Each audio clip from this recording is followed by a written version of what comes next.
Hoy, en Red Internacional, vamos a hablar de los nuevos fenómenos políticos por izquierda que vienen teniendo lugar en varios países. ¿Qué nos están mostrando de la situación actual y qué debates estratégicos plantean para la izquierda? Vamos a hablar de la victoria de Zoran Mamdani en la primaria demócrata para la alcaldía de Nueva York, del triunfo de Janet Jara del Partido Comunista en la interna de la coalición de gobierno en Chile y la ruptura de Sara Sultana con el Labour en Reino Unido. Ella acaba de anunciar la creación de un nuevo partido junto a Jeremy Corbyn. También vamos a hablar del genocidio al pueblo palestino y la reciente reunión entre Trump y Netanyahu en Washington, y seguimos de cerca las negociaciones sobre una posible tregua en Gaza. Arrancamos.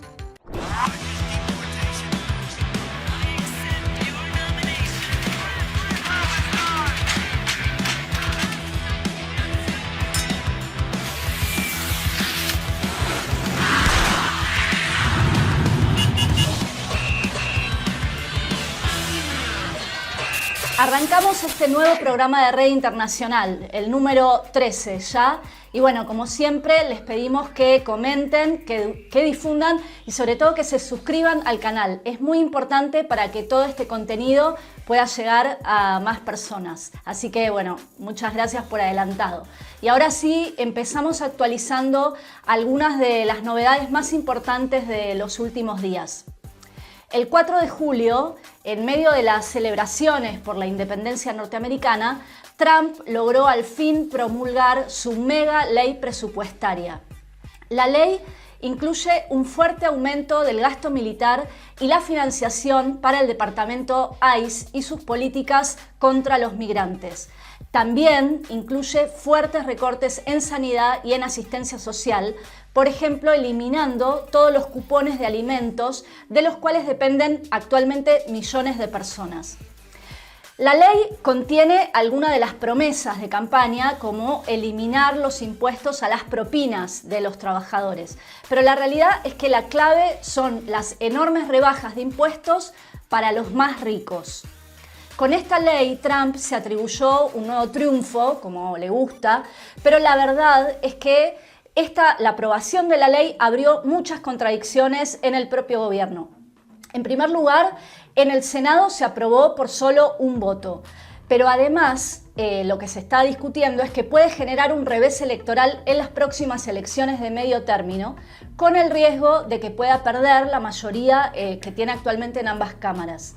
Según algunas encuestas, la mayoría de los que fueron consultados están en contra de aumentar los gastos para seguir con las deportaciones de migrantes.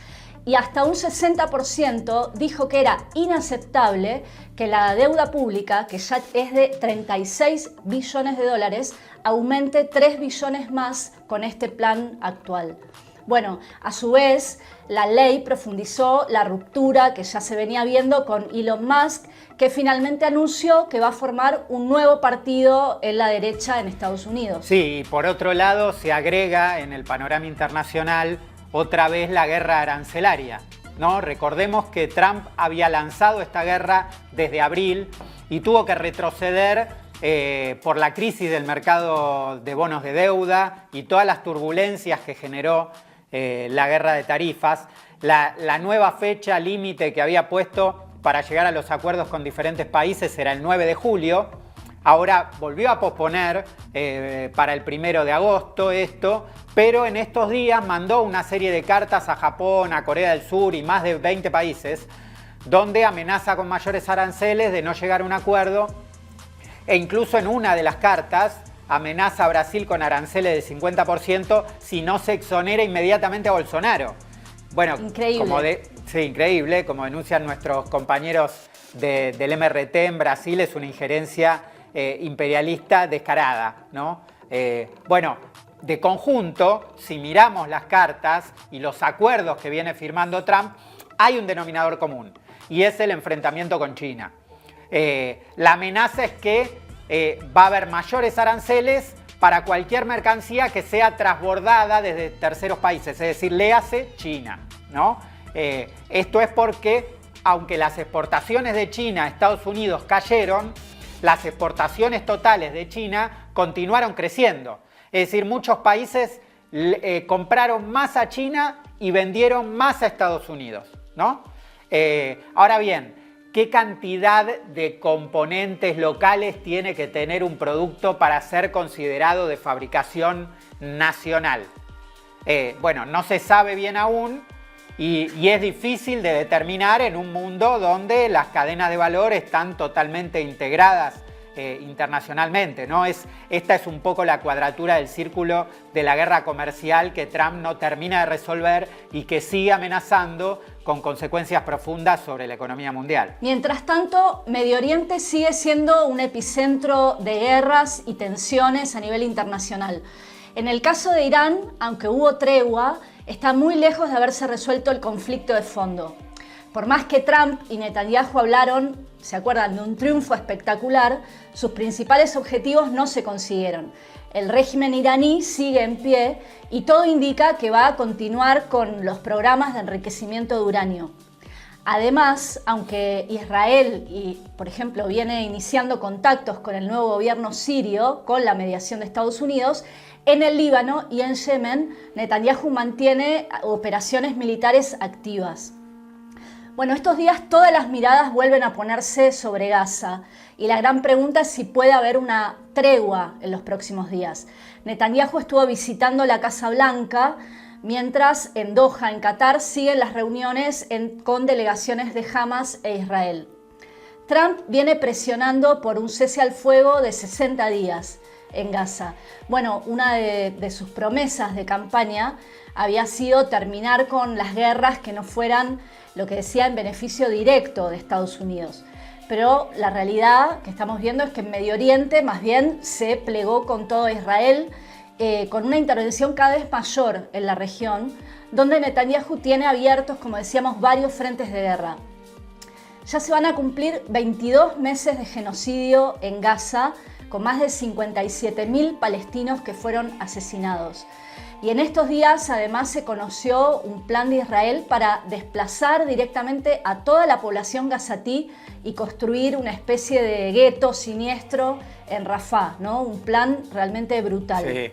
Sí, brutal. Y si te parece, vamos a ver el informe que preparó Mati Medina sobre la situación en Gaza y las negociaciones estas sobre una posible tregua. Lo vemos. I want to present to you, Mr. President, the letter I sent to the Nobel Prize Committee. It's nominating you for the Peace Prize, which is well deserved, and you should get it. Thank you very much. This I didn't know. Wow. Thank you very much. Thank you. Coming from you in particular, this is very meaningful. Thank you very much, Bibi. Thank you. Thank you for everything you're doing. Thank you. It's a great honor. Parece un chiste macabro, pero es verdad. En su reciente visita a la Casa Blanca, Netanyahu anunció la nominación oficial de Trump, como Premio Nobel de la Paz. ¿Cuáles son los méritos? ¿Los bombardeos a Irán? ¿El envío de armas a Ucrania? ¿Haber logrado que la OTAN aumente el presupuesto de guerra? ¿O serán la persecución y deportación a los inmigrantes en Estados Unidos y la represión a las movilizaciones en Los Ángeles? Sobran los motivos. La admiración entre los principales responsables del genocidio en Gaza parece ser mutua y se reunieron para planificar cómo continuarlo. Mientras se desarrollan las negociaciones de cese al fuego, que según las distintas versiones podrían ser de un plazo de 60 días, la aviación israelí se apuraba para bombardear y terminar de destruir las ruinas que aún quedan en pie. También se difundió en la prensa de Israel que los jefes militares dieron la orden de disparar contra la gente que hacía fila en busca de comida. Recordemos que Gaza cuenta con 2 millones de personas y es uno de los territorios más densamente poblados del mundo. Antes del 7 de octubre de 2023, los gazatíes ya se encontraban en condiciones de hacinamiento y con enormes problemas de infraestructura. Al día de hoy, todo empeoró y la totalidad de los hospitales y escuelas fueron bombardeados. Por si esto no fuera poco, se conocieron los planes de lo que sería un intento de solución final por parte de Israel. El ministro de Defensa planteó que tienen la intención de construir un enorme campo de concentración en el sur de la Franja de Gaza, en la ya destruida Rafah. Otro proyecto que tiene el candidato a Nobel de la Paz, junto con el ex primer ministro de Inglaterra, Tony Blair, otro pacifista que bombardeó Irak junto con George Bush, es desarrollar el plan de posguerra para Gaza, que contempla impulsar la economía de la zona mediante una llamada Riviera Trump y otra zona de manufactura inteligente Elon Musk. Sí, como escuchaste. Pero la escalada genocida sobre la población de Gaza revitalizó el movimiento de solidaridad con Palestina, con movilizaciones multitudinarias en Estados Unidos, Europa y el mundo árabe. Hubo acciones como la de la Flotilla Libertad, que fue vista en todo el mundo, con la detención de toda la tripulación, incluida Greta Thunberg. Recientemente anunciaron que partirá otra flotilla. También pudimos ver la Marcha Global a Gaza, con miles de personas en todo el mundo que intentaron llegar a Rafah para denunciar esta situación y que fue reprimida por el gobierno de Egipto. Y cada vez hay más manifestaciones en festivales masivos y de distintos artistas repudiando el genocidio.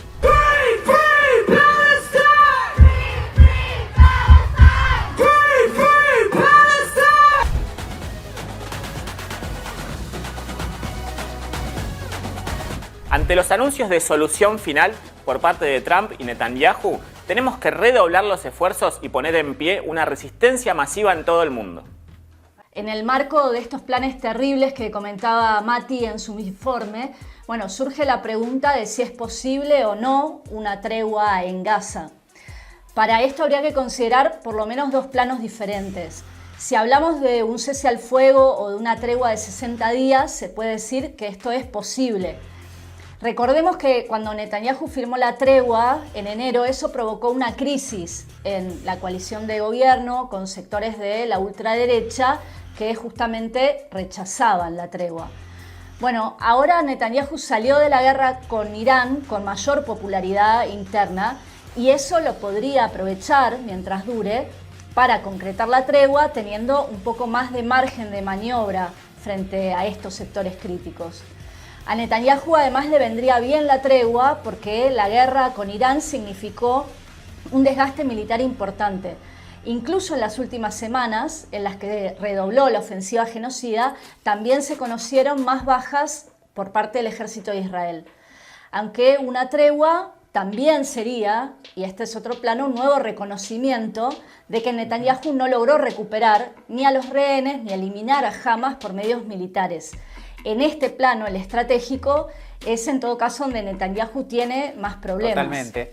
Y bueno, como se vio en la reunión en Washington, entre psicópatas asesinos como Trump y Netanyahu, la sintonía personal es perfecta, ¿no? Pero eso no significa que los dos tengan los mismos intereses estratégicos, ¿no? El objetivo de Netanyahu es reorganizar Medio Oriente en beneficio, obviamente, del colonialismo israelí. Trump dice que esto es posible a condición de darle un cierre reaccionario a los diferentes frentes abiertos por Israel en Medio Oriente. Pero este plan tiene por lo menos tres problemas estratégicos fundamentales. El primero en Gaza. Ahora largaron el plan que le dicen de una ciudad humanitaria en Rafah, es decir, un campo de concentración masivo donde, para empezar, encerrarían a 600.000 gazatíes. El presupuesto de todo esto es la derrota definitiva de la resistencia palestina, cuestión que está muy lejos de haber sucedido. Y por otro lado, hasta el propio jefe del Estado Mayor israelí salió a plantear que este plan no se sabe, en este plan no se sabe quién gobernaría a 2 millones de personas en Gaza, ¿no? Es decir, no solo es un plan macabro, sino que es inviable. Bueno, después el segundo problema del rediseño de la región que proponen tiene que ver con que es poco probable que la monarquía saudita o los gobiernos, también los otros gobiernos árabes, acepten normalizar las relaciones con Israel a menos que se ponga fin al genocidio en Gaza, ¿no? No por un interés humanitario, obviamente, sino porque saben que si algo así pasa, pueden rodar sus propias cabezas, ¿no? Entonces, y el tercer problema es que el conflicto con Irán está lejos de haberse cerrado con los bombardeos. Al contrario, Irán ahora acaba de poner fin a la supervisión externa de su programa nuclear, como es lógico. Los ataques no cumplieron su objetivo estratégico, es decir, destruir el programa nuclear iraní, por lo que el dilema imperialista es el mismo que tenían antes. o negociar con Irán, lo que implica algún tipo de reconocimiento de su programa nuclear, o lanzar nuevos ataques, ¿no? Estos son los problemas estratégicos de una política imperialista que a su vez cada vez genera más rechazo en sectores cada vez más amplios, en Estados Unidos y en el resto del mundo, y que, como vamos a ver en el programa, están en la base, este rechazo está en la base de importantes fenómenos políticos que se dan en la actualidad. Sí, y bueno, entre ellos uno de los más destacados es el de Zohran Mamdani. Es un candidato joven, musulmán, favorable, pro-palestino, ¿no? Y que en las internas demócratas para el alcalde de Nueva York acaba de ganar la elección. Para conocer más sobre esta nueva figura de la izquierda demócrata, veamos el informe que preparó Guille Stola. Socialism. Terrifying word. La victoria de Zohran Mamdani en las primarias del Partido Demócrata para definir el candidato a alcalde de la ciudad de Nueva York armó bastante revuelo en los Estados Unidos. Para la derecha es uno de los jinetes del apocalipsis, que viene a traer la destrucción de la civilización occidental, la islamización de Estados Unidos y a hacer a los chicos gays. Mientras, para muchos de sus votantes, representa algo distinto al status quo demócrata y una renovación de este partido cada vez más derechizado. Pero, ¿quién es Zohran Mamdani? ¿Cuáles son sus ideas? ¿Y será él quien pueda cambiar el Partido Demócrata? Te lo contamos hoy en Red Internacional. Zohran Kwame Mamdani es un inmigrante ugandés de padres indios que consiguió la ciudadanía estadounidense en 2018. Ya para 2020 se presentó como candidato a la Asamblea Estatal en las primarias demócratas por el distrito 36 de Manhattan, respaldado por el Democratic Socialist of America, o DCA por sus siglas. Y como ya sabemos, este año se presentó en las primarias demócratas para alcalde de Nueva York, otra vez respaldado por el DCA, en la que derrotó categóricamente a su principal rival, Andrew Cuomo, obteniendo el 56% de los votos, algo que nadie se esperaba. Pero, ¿cómo lo logró? Primero, Andrew Cuomo, su principal rival, representaba lo peor del establishment demócrata. Un sionista ferviente que en su último término como alcalde durante la pandemia no dudó recortar los fondos destinados al Medicaid y fue acusado de acosar sexualmente a 13 mujeres, por lo que se vio obligado a renunciar en 2021. Por otro lado, Mamdani hizo campaña prometiendo congelar alquileres, la gratuidad de los colectivos, aumento del salario mínimo y guarderías universales, así como mostrando un discurso pro-LGBT, anti-ICE y las políticas inmigratorias de Trump. Y particularmente una defensa de la causa palestina, denunciando el genocidio de Israel en Gaza y afirmando incluso que arrestaría a Netanyahu si visita Nueva York siendo el alcalde. Esto le ganó el odio de toda la derecha, a tal nivel que Trump hasta amenazó deportarlo de vuelta a Uganda y a inundarle Nueva York con agentes de ICE si ganara las elecciones. Pero no todo es color de rosas. Respecto a su adhesión a desfinanciar la policía, que fue una demanda de miles durante 2020, Zohran retrocedió diciendo que esta tiene un papel fundamental. Estamos hablando de una fuerza que está altamente militarizada, es bien conocida por su racismo y que para colmo entrena con el ejército israelí. Además, al presentarse dentro de las primarias demócratas, fomenta ilusiones en una eventual reforma de este partido, que ya mostró contadas veces que sus intereses no son los del pueblo trabajador, sino del puñado de millonarios que mueven los hilos del país.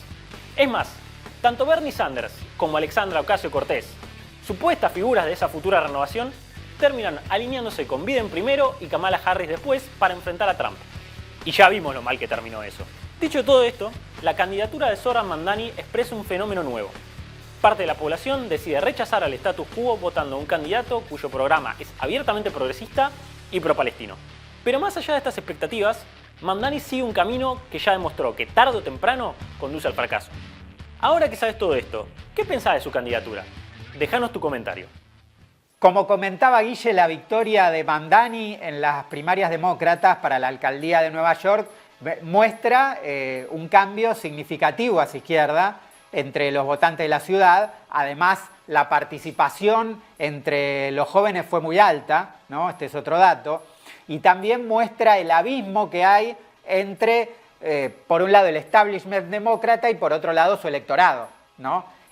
Y en esto tiene un papel clave el movimiento en solidaridad con Palestina, que ya lleva casi 2 años de movilizaciones, acciones en las universidades, etc.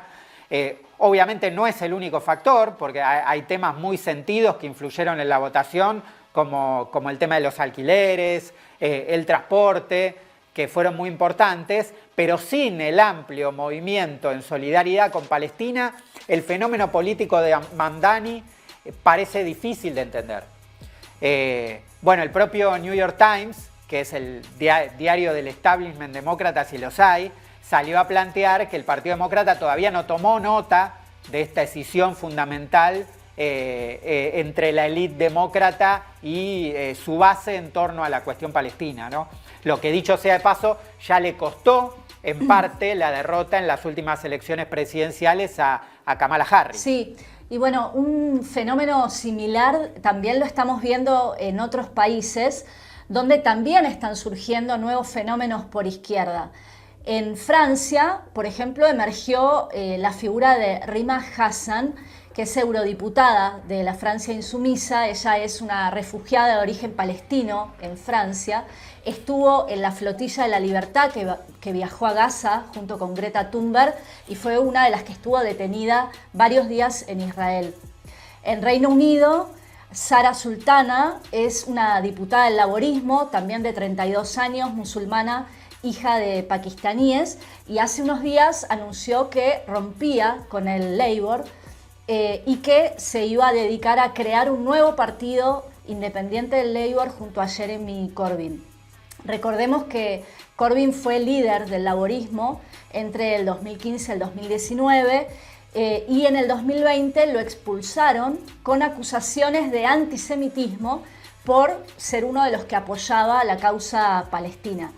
Después se presentó al Parlamento en elecciones como candidato independiente y bueno, sigue teniendo mucho apoyo entre sectores juveniles. Por eso la idea de crear un nuevo partido de izquierda por fuera del laborismo está despertando bastantes expectativas. Tengamos en cuenta además que Starmer está cayendo en picada en las encuestas, mientras está creciendo la ultraderecha de Nigel Farage, un personaje siniestro, un racista que apoyó el Brexit y que llegó a decir cosas como que el ejército tenía que practicar tiro al blanco con los migrantes. Pero bueno, Reino Unido es también uno de los grandes epicentros del movimiento en solidaridad con Palestina y esto evidentemente tiene un gran impacto digamos, por izquierda en la base del laborismo, porque son sectores que quieren ponerle realmente un freno a la derecha y que rechazan también las políticas xenófobas que está llevando adelante el propio Starmer en el gobierno. Sí, a este panorama le podríamos agregar también la importante votación de la izquierda reformista alemana de Die Linke en las elecciones de febrero pasado, ¿no? No se recuerdan, donde sacó un 25% de los votos entre los jóvenes de 18 y 24 años y además salió primera fuerza nada más ni nada menos que en Berlín. Aunque en este caso agarrando sí demandas sentidas como los alquileres, el salario, etcétera, pero evitando pronunciarse por el genocidio en Palestina y el militarismo alemán, incluso votando después en la Cámara Alta a favor del aumento del gasto militar. Sin embargo, esos votantes de Die Linke son los mismos que protagonizaron, por ejemplo, hace unas semanas la masiva movilización por Palestina en Berlín con más de 50.000 personas, ¿no? Es decir, de conjunto, esto de Die Linke, los fenómenos que mencionabas, José, lo de Mamdani, etcétera, son fenómenos políticos por izquierda que se dan en un contexto de crisis de los regímenes políticos y sus partidos tradicionales, que en el último tiempo se venían expresando sobre todo por derecha e incluso con fenómenos de extrema derecha como Alternativa por Alemania. Y bueno, todo esto en el marco de un escenario convulsivo como el actual, de un capitalismo cada vez más en crisis, militarizado, etcétera, sí, ¿no? Incluso acá en el Estado español, Podemos viene hace tiempo con una reubicación hacia la izquierda, aunque el hecho de haber estado en el gobierno con el PSOE hasta hace muy poco, digamos que influye en que por ahora no logre despertar tantas expectativas y menos aún en los sectores más jóvenes. El tema igual que surge es si es posible derrotar a las derechas y a los regímenes capitalistas siendo a la izquierda de estos partidos tradicionales, como en el caso de Mamdani, o incluso gobernando con ellos, como hizo acá Podemos, o incluso de Linke a nivel de varios estados en Alemania, ¿no? Más bien toda la experiencia histórica indica lo contrario, pero bueno, ese es el debate que hay. Totalmente. Bueno, también acá en Latinoamérica hubo un fenómeno político de mucho impacto. El pasado 29 de junio, en las primarias presidenciales de Chile, con Janet Jara del Partido Comunista, que ganó la interna en la coalición oficialista de Unidad por Chile, ¿no? Pero bueno, si te parece, para hablar de esto, estamos en conexión con Fabián Puelma. Fabián es dirigente del Partido de Trabajadores Revolucionarios y director de la Izquierda Diario de Chile, que es parte de nuestra red internacional de diarios. Así que bueno, los saludamos. Hola Fabián, ¿cómo estás? Hola, hola. Un saludo grande, Matías. Un saludo grande a José. Bueno, recién comentábamos que hace poco se realizaron las elecciones primarias donde el Partido Comunista, con la candidatura de Jara, ganó la interna oficialista con más del 60% de los votos, mientras el candidato de Boric sacó solamente el 9%, ¿no? ¿Qué fenómenos se expresan en este resultado y cómo lo enmarcás en la situación actual de Chile? Bueno, sí, evidentemente fue un terremoto político que dejó a varios heridos, tiró varias esquirlas y que abre un nuevo momento, digamos, en la escena política nacional. Al principio de las primarias no estaba pronosticado que Jara pudiese ganar la primaria y sobre todo la distancia que lo hace. O sea, la primera cuestión es que saca una distancia enorme respecto a la candidatura oficial de lo que se llama el socialismo democrático, pero que en realidad es la exconcertación, es decir, la centroizquierda burguesa que administró durante las últimas décadas el gobierno, el sistema y el modelo neoliberal en Chile. Y eso hace una crisis enorme a la desconcertación, y muchos incluso plantean de que ya esto implica un sello de fin de la desconcertación como se conocía y del socialismo democrático. Y lo segundo es que también sufre una derrota muy importante el candidato oficial del gobierno, que era el candidato oficial del Frente Amplio, es decir, del mismo partido de Gabriel Boric. Y por supuesto, el dato es que dentro de esta primaria, quien gana es quien era la candidata más de izquierda. Hay una suma de crisis, estas dos que te digo son muy importantes. La otra es que no queda muy claro qué es lo que se viene ahora, porque evidentemente la primaria también tuvo ciertas contradicciones, fue menor la votación a la esperada, pero sin embargo los efectos políticos son muy grandes desde ahora, digamos. O sea, ya los días siguientes, la semana siguiente, Jara aparece en las encuestas como una de las mejor posicionadas, y lo que nosotros hemos visto es que en un sentido expresa un ánimo de un sector no menor, sobre todo de la juventud, de sectores que durante los últimos años, sobre todo de lo que fue la revuelta del estallido, estuvieron movilizándose, un ánimo de querer efectivamente parar, digamos, enfrentar de cierta manera la ofensiva de la extrema derecha. Hay un mal menor ahí, evidentemente, porque es querer meterse en esta primaria oficialista de un gobierno que causó mucha decepción para de esa forma frenar a la extrema derecha, pero ese mal menor se da en la variante más dentro de ese bloque más de izquierda. Fabián, en Chile en 2019 tuvo lugar un levantamiento popular muy importante que vos mencionabas, ¿no? Bajo el lema "No son 30 pesos, son 30 años", que cuestionaba profundamente el régimen post-pinochetista. ¿Cómo ligarías los debates actuales con las conclusiones de ese proceso? Claro, lo que pasa es que esta crisis política que se abre, este terremoto, como yo decía, se da en el marco de una situación, de una crisis un poco más, que no es coyuntural, es una crisis que nosotros definimos como una crisis orgánica, que precisamente tuvo a la revuelta como uno de sus puntos más álgidos, y que abrió una nueva etapa en la situación política en Chile, en donde este tipo de fenómenos de extrema derecha, fenómenos por izquierda, fenómenos de lucha de clases, desvío, represión, etcétera, son parte integrante de esta nueva etapa. Ahora, es importante diferenciar las oscilaciones electorales de lo que nosotros llamamos la correlación de fuerzas más de las clases más de conjunto, porque lamentablemente hay muchos sectores de la izquierda que han pasado de alegrías o ilusiones a decepciones muy profundas. Y lamentablemente entre medio lo que ha pasado es que en ese tipo de ilusiones, desilusiones, lo que ha avanzado precisamente es la agenda de la derecha. Y eso no cayó del cielo. Lo que pasó es que evidentemente la revuelta fue el proceso de lucha de clase más importante de las últimas décadas, sin ninguna duda, y lo que vino a salvar al régimen y a la presidencia de Piñera fue precisamente un intento de desvío de esa movilización y esa revuelta por causas institucionales. Ese desvío, como sabemos, significó un gran fracaso para el proyecto que significaba una nueva constitución, la convención constitucional, y los sucesivos intentos de desviar ese malestar y esa movilización activa en un cambio de constitución fracasaron, tanto en la versión de la convención constitucional como la que vino después, que estuvo gobernada prácticamente 100% por la derecha y la extrema derecha.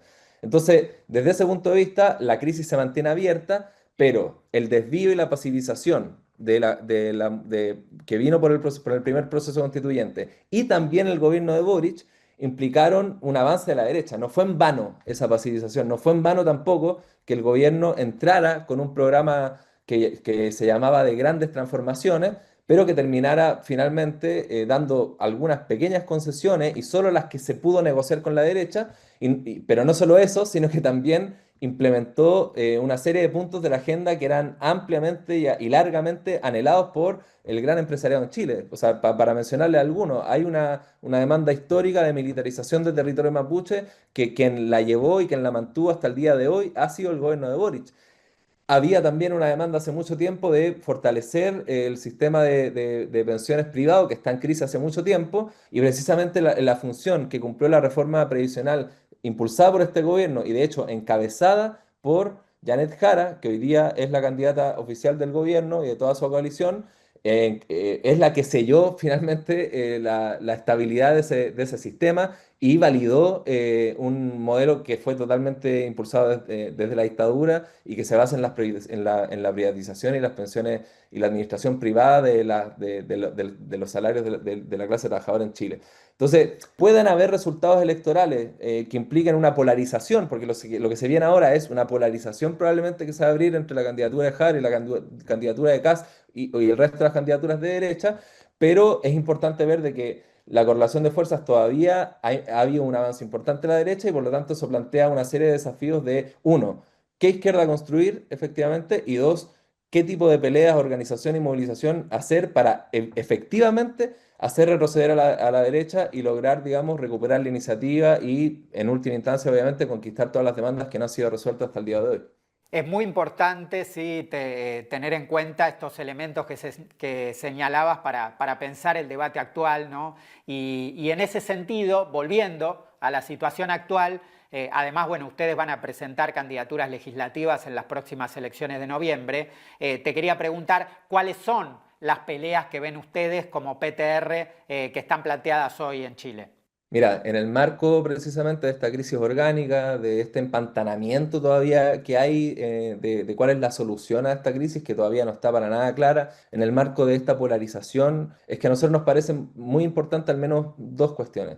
La primera, efectivamente, levantar una alternativa política, un programa que sea claramente anticapitalista y que plantee la independencia de clase respecto a las distintas variantes burguesas. Esta idea de votar por el mal menor o votar por quienes finalmente han cedido a la agenda de la derecha, finalmente esas expectativas sean frustradas y no se plantea un camino claro a seguir. Por eso nosotros planteamos que es necesario plantear esta alternativa programática que plantee cuestiones primero básicas como retomar las demandas de la revuelta, acabar con la AFP, acabar con el negocio de la salud privada, enfrentar claramente la crisis de la educación pública en Chile, la mercantilización por un sistema de educación público gratuito, el tema de los salarios, jubilaciones, el tema de la nacionalización de los recursos estratégicos. O sea, hoy día cada vez queda más claro que el cobre, el litio, que son cuestiones recursos estratégicos en los cuales los grandes imperios y las potencias se están peleando, bueno, una medida básica precisamente es nacionalizarla y dejarla bajo control de las y los trabajadores en beneficio de las necesidades sociales del conjunto y la mayoría del pueblo. Se necesita enfrentar claramente a la extrema derecha y no con un programa como el de este gobierno que generó frustraciones, generó un callejón sin salida, y creemos que Jara, al ser la representante, aunque sea militante del Partido Comunista, al ser la representante de esta coalición, no va a ofrecer algo distinto desde ese punto de vista, y por lo tanto hay que mantener la independencia respecto a ella.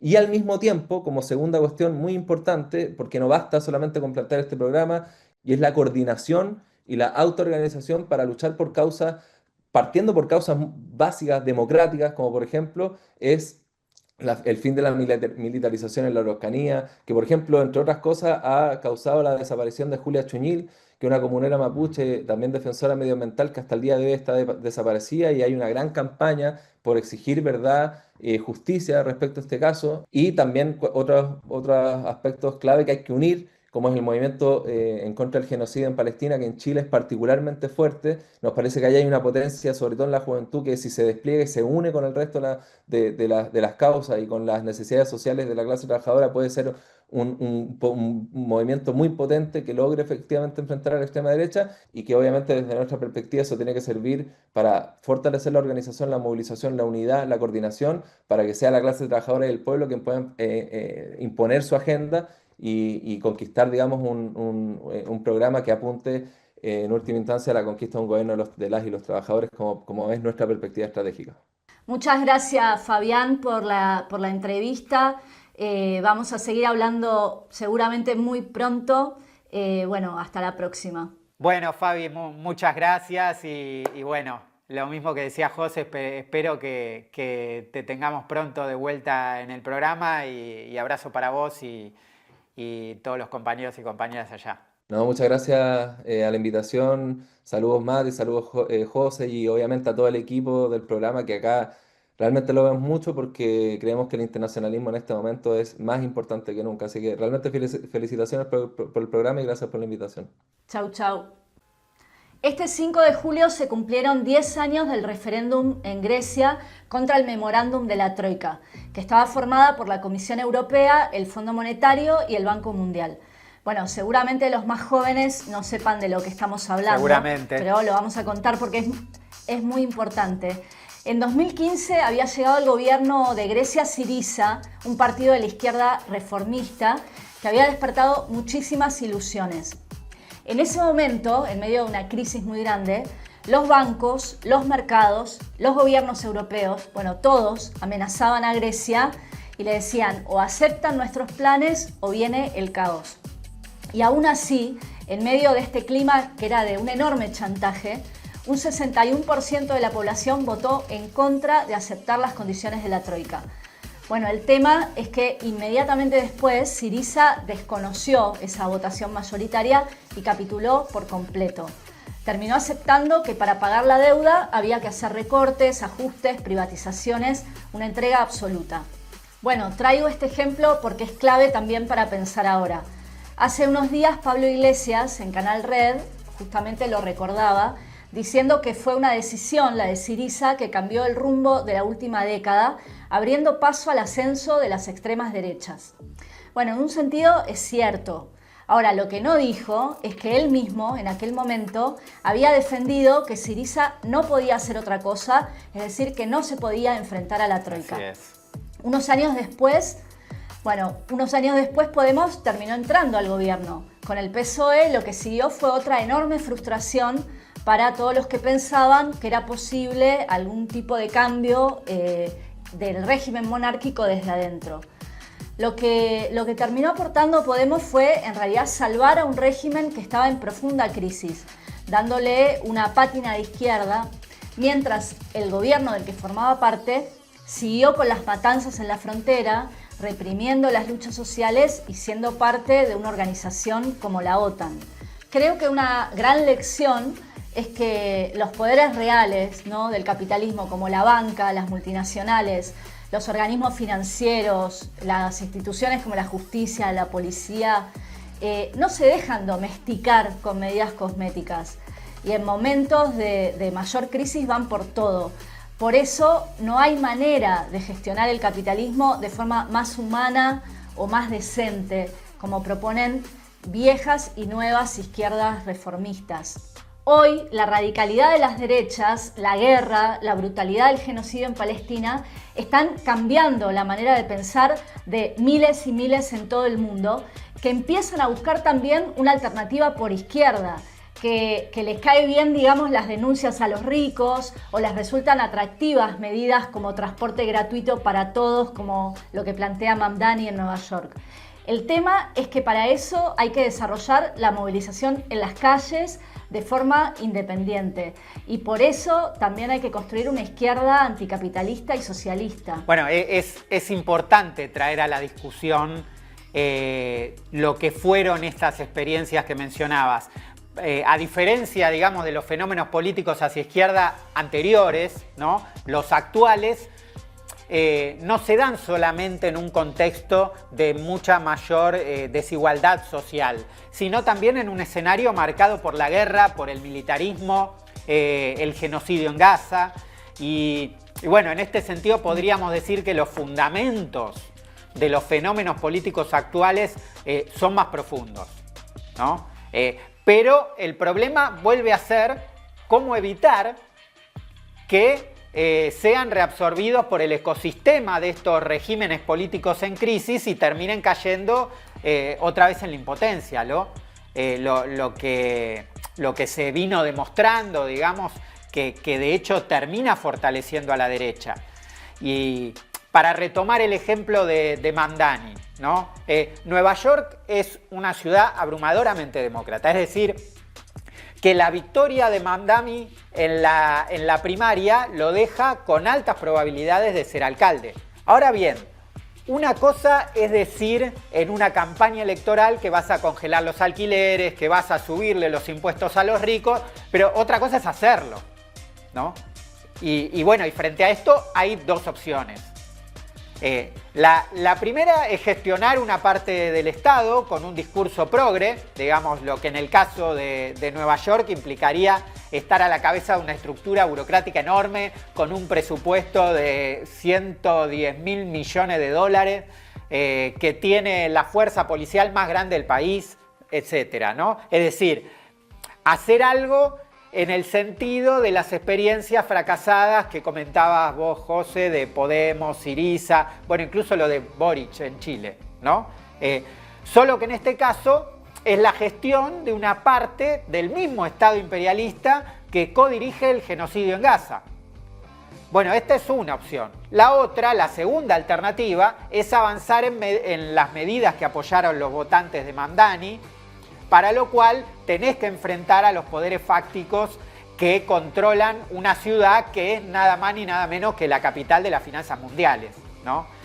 Bueno, es evidente que esta segunda opción necesita del desarrollo de una fuerza social y política organizada que dé la pelea contra los capitalistas en las calles, ¿no? La estrategia de Mamdani de reformar el Partido Demócrata, que es uno de los principales partidos imperialistas del mundo, no solamente es ilusoria y fracasó sistemáticamente a lo largo de la historia, sino que es contradictoria con cualquier estrategia seria para imponer realmente las demandas por las cuales miles de jóvenes lo votaron. Para eso necesitas organizar un partido independiente de los intereses del capital, sí o sí. Ahora bien, lo que muestra la campaña de Mamdani también, como plantean nuestros compañeros de Left Voice en Estados Unidos, es que hay un importante espacio para un programa radical que responda a los intereses de la clase trabajadora y la juventud, contra Trump, por el genocidio, en solidaridad con el pueblo palestino, etc., ¿no? La cuestión central en este caso, y en muchos de los que fuimos mencionando, es cómo aprovechar ese espacio que se abre en varios países para construir organizaciones revolucionarias, anticapitalistas, socialistas, internacionalistas. Hay una pelea muy importante acá, porque la existencia o no de este tipo de organizaciones va a ser clave para definir los enfrentamientos que se vienen en una situación cada vez más convulsiva, ¿no?